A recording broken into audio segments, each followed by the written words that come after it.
Air India એક્સપ્રેસની Chennai Surat Bangkok Surat ચેન્નઈની ફ્લાઇટને પહેલા જ દિવસે 98% પેસેન્જર મળ્યા હતા. પહેલા જ દિવસે ફ્લાઇટમાં સુરતી પેસેન્જરોએ ખૂબ જ મજા આવી ગઈ હોવાનું જણાઈ આવ્યું હતું. Air India express Chennai Surat Bangkok Surat ચેન્નઈની ફ્લાઇટ ફૂલ થઈ હતી. પહેલા જ દિવસે 98% પેસેન્જર મળ્યા હતા.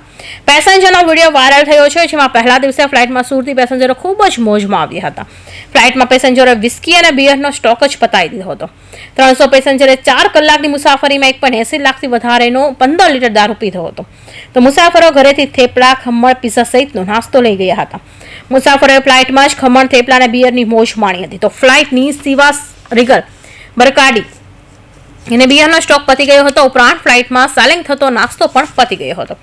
આ લોકો પણ આલ્કોહોલ પૂરું થઈ ગયું ફ્લાઇટમાં. નાસ્તો બાસ્તો આવી સેલ અમે કોઈ દી જોઈ નથી. જે બધું સેલ પતી ગયું. આ તો એ લોકોનો વિડીયો ન ઉતારવા જોઈએ સ્ક્રૂ મેમ્બરો, નકરું એનો વિડીયો લાવી લેત. નાસ્તો નહીં, કોઈ આલ્કોહોલ નહીં, બિયર નહીં, હતું બધું જ હતું. પતી ગયું, ફિનિશ. મેં કીધું તમારે સુરતની ફ્લાઇટ હોય એટલે તૈયારી રાખવાની જ. મેં કીધું ભલે પૈસા લ્યો પણ બધાને આપવાનું બધું બરોબર ને.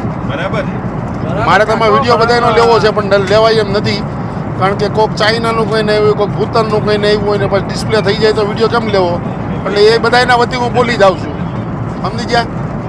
એટલો આનંદ લીધો કે નહીં ભાઈ? અરે ફૂલ આનંદ લીધો. સુરતથી બેંકોકની પહેલી ફ્લાઇટ બરાબર છે. ખમણ બી બચી ગયા, થેપલા બી બચી ગયા, ભીંડા બી બચી ગયા, શાકપુરી બી બચી ગયું, બિયર અને સિવા સિગલ પટી ગઈ, બકાડી બચી ગઈ.